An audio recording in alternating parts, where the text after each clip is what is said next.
Chet, you guys had 3 weeks to kind of get to this point, a bunch of preseason games in between. How good does this feel right now to be able to go up and compete against another team and get it really rocking? Amazing. You guys know me. I'm always excited to play. Feels like last season just ended a week ago, but that's just how things go. Time flies. But I'm happy we're here. You guys have been so locked in on just trying to stay as present in competition as you can. Tell me about maybe the challenge of that tonight and how much you're looking forward to embracing that challenge. Yeah, it's definitely a very unique situation. Very rarely do you have such a big switch up of the pregame routine. So it'll be a unique challenge tonight, but I feel like everybody has a good idea of what to kind of expect, and everybody's kind of approaching it in their own way to stay prepared for the game that's happening right after. So this is going to sound a little corny, maybe, but in your sort of dealings with people who live here, what does it seem like your championship in June has meant to them? Yeah, I think Sam had the best quote, and I'll just kind of reiterate it.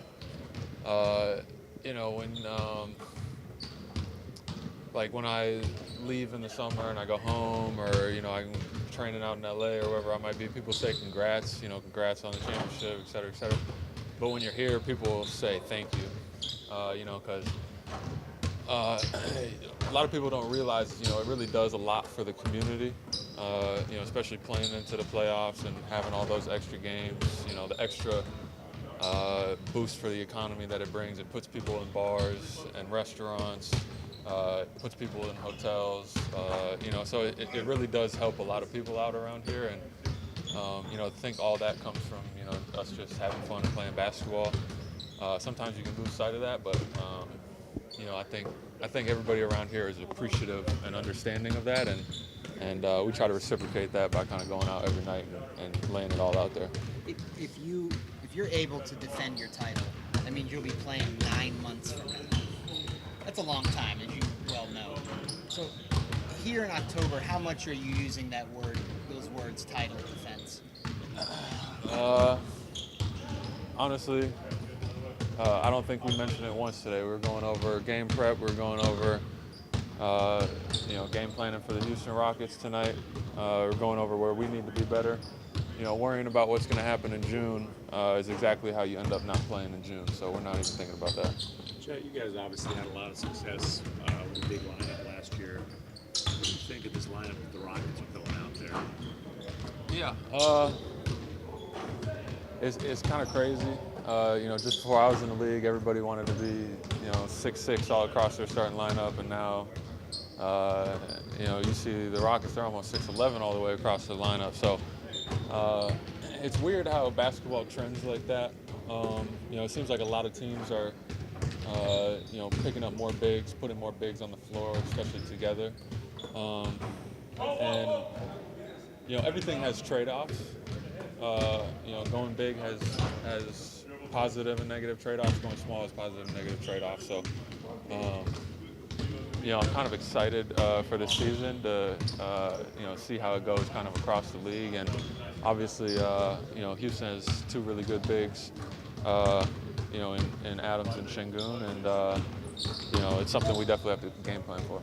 You guys also have the option to go double big, obviously, with yourself and Iheart. You mentioned that you guys worked out together in the summer. Just can you kind of speak to the developing chemistry and just where maybe you guys have made the most improvements playing alongside each other?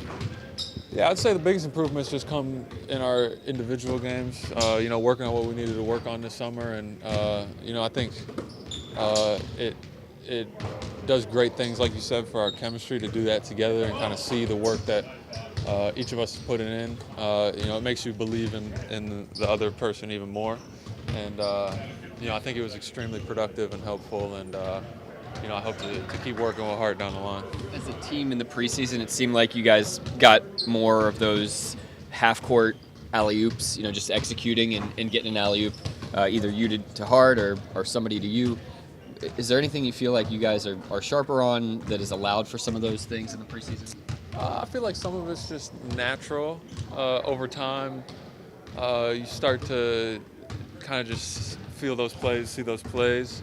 But also, there is an emphasis on it. If it's a very efficient play, unless the other team, tips the ball away, and probably 98% of the time it's a made shot. So, the more we can find that, the more we can get an efficient play, and that's to dumb it down. That's kind of what we're trying to do. Points, yeah.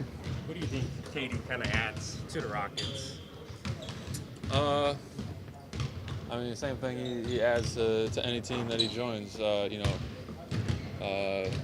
What is it, 17 years? 18 years of tough shot making, greatness in the game of basketball. And,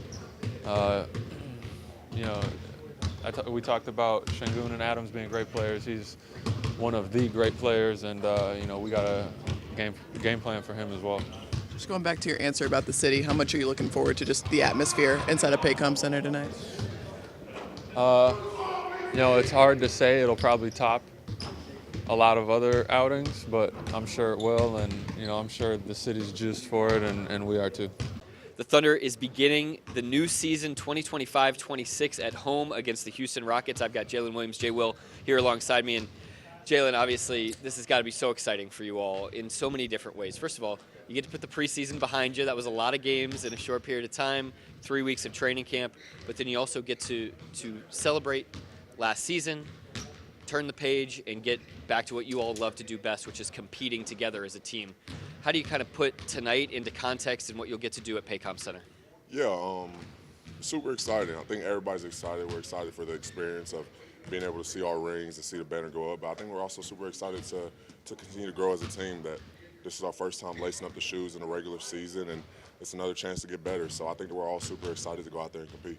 Yeah, well, there'll certainly be that pregame celebration of last year. You all are so focused on building this year, and you've got to build it up from the ground, just like you did last year. What did you learn last year about maybe this time of the season? I know that you were injured, but just this time of the year and how critical some of these building block steps are for you all as a team.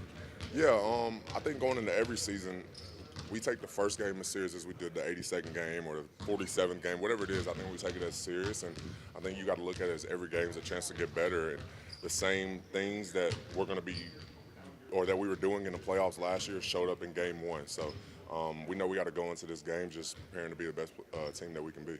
You all showed through the preseason what you did, for years now, which is adaptability. You had guys in and out of the lineup, different guys playing extended minutes. What do you feel like that taught yourselves heading into this year, and that you're able to kind of build back again as a team heading into the year? Yeah, I think that honestly, it's become something that we've run into a lot, and I think this team is so good at just being the next man up, and everybody on this team is willing to do whatever it takes to win, and when you have a team full of unselfish guys, it makes those type of games easy. You were able to sign an extension here in the summer. You've got such an amazing rapport with the fans and the community here. You feel like an Oklahoman, and I just wonder what this is like for you to be able to have tonight as you get to see the folks in the stands who are going to be congratulating you and the team. Yeah, I'm super excited. Being able to be here in Oklahoma, of course, other than living in Arkansas, this is the only other spot that I've lived at. So this is my second home, and my family feels like home here. I feel like home here, and I'm just super excited to share this experience, this journey with our fans and with this family that we have in this building. And just like the rest of your teammates, you're coming in, you're a different player in some ways than you were last season. I know there's some of these hallmark things that you are great at, but how do you feel like you continue to transform and grow as a player out there? Yeah, just kind of trying to strengthen my strengths, become a better shooter, become better in those aspects of my game that I was good at, and also just my body, continue to get better with my body, becoming a pro, being able to be in different situations with I'm better, I'm healthier, and things like that. So just really all around, just try to grow as a player, grow as a pro. What can you tell me about the game plan in terms of tonight with the Rockets? They're starting an abnormally large starting lineup. I think nobody below 6'7" in the starting lineup, 3 or 4 guys that could play the 5 potentially for teams around the league. How do you kind of grasp that coming in? Yeah, of course, this is their first game just like ours, so we haven't really seen much of it, but I think we're excited to go out there and compete. We know that they have really good players on their side of the ball as well, on their team, and they're a deep team as well. So we're excited to go out there and compete. see what tonight looks forward to. This is exactly what the Thunder loves to do. You get out there, you just mash heads and get it rocking. So, Jay Will, good luck out there tonight. Have fun, and thank you for joining me. Yeah, appreciate you. All right, that's Jay Will. I'm Nick Gallo, and this is Thunder Basketball.